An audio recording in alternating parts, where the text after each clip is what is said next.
താമരശ്ശേരി ചുരത്തിൽ നിലവിൽ ആശങ്കപ്പെടേണ്ട സാഹചര്യമില്ലെന്ന് കളക്ടർ സ്നേഹിൽ കുമാർ സിംഗ്.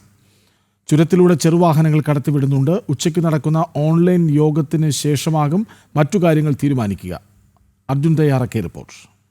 ചുരത്തിൽ നിലവിൽ ആശങ്കപ്പെടേണ്ടതില്ല എന്നുള്ളതാണ് പ്രാഥമിക നിഗമനം. ഉച്ച കഴിഞ്ഞിട്ട ശേഷം വയനാട് ജില്ലാ കളക്ടറും അതുപോലെ തന്നെ കോഴിക്കോട് കളക്ടറും മറ്റു ഉദ്യോഗസ്ഥരും തമ്മിൽ ഓൺലൈൻ മീറ്റിംഗ് നടത്തും. അതിനുശേഷമായിരിക്കും മറ്റു കാര്യങ്ങൾ തീരുമാനിക്കുക. നമ്മൾ ഈ കാണുന്ന നമ്മുടെ ഈ തൊട്ടടുത്ത് കാണുന്ന ഇടത്താണ് കഴിഞ്ഞ ദിവസം ഒരു 80 അടി മുകളിലാണ് ഈ ഒരു ഇതിൻ്റെ പ്രഭവ കേന്ദ്രം.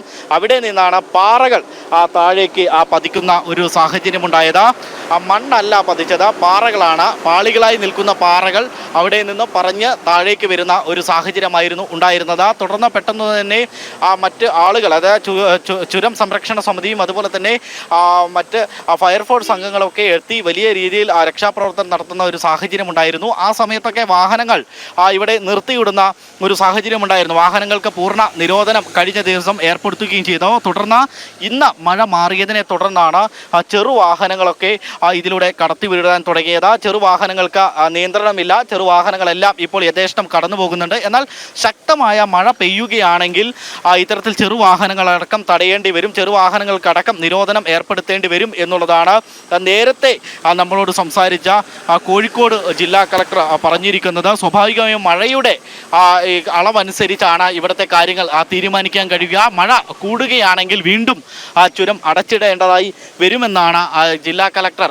കോഴിക്കോട് ജില്ലാ കളക്ടർ നമ്മളോട് പറഞ്ഞിട്ടുള്ളത്. അതുപോലെ തന്നെ മണ്ണ് വിദഗ്ധൻ, അതായത് ഈ മണ്ണ് വിദഗ്ധനും നേരത്തെ വന്നപ്പോൾ നമ്മളോട് സംസാരിച്ചത് അത്തരത്തിൽ തന്നെയാണ്. മഴ ശക്തമാണെങ്കിൽ വലിയ പ്രശ്നങ്ങൾ ഉണ്ടാകാനുള്ള സാധ്യതയുണ്ട്. എന്നാൽ നിലവിൽ ഇപ്പോൾ മഴയില്ല, തെളിഞ്ഞ കാലാവസ്ഥയാണുള്ളത്. അതുകൊണ്ട് തന്നെ ആശങ്കപ്പെടേണ്ട സാഹചര്യമില്ല എന്നുള്ളതാണ് അദ്ദേഹവും പറഞ്ഞിട്ടുള്ളത്. നമുക്ക് പ്രതീക്ഷിക്കാൻ കഴിയുന്നത് ചിലപ്പോൾ ഉച്ച കഴിഞ്ഞതിന് ശേഷം ആ മീറ്റിങ്ങിന് ശേഷം, അതായത് ജില്ലാ കളക്ടർമാരും അതുപോലെ തന്നെ ഈ മറ്റ് ആളുകളും ഉദ്യോഗസ്ഥരും തമ്മിലുള്ള മീറ്റിങ്ങിന് ശേഷം ഈ പ്രദേശത്ത് കൂടി വലിയ വാഹനങ്ങൾ വിടണോ വേണ്ടയോ എന്നുള്ള ഒരു തീരുമാനമുണ്ടാകുവാനുള്ള ഒരു സാധ്യതയുമുണ്ട്. ക്യാമറമാൻ പ്രശോഭിനൊപ്പം അർജുൻ PS, ജനം, വയനാട്.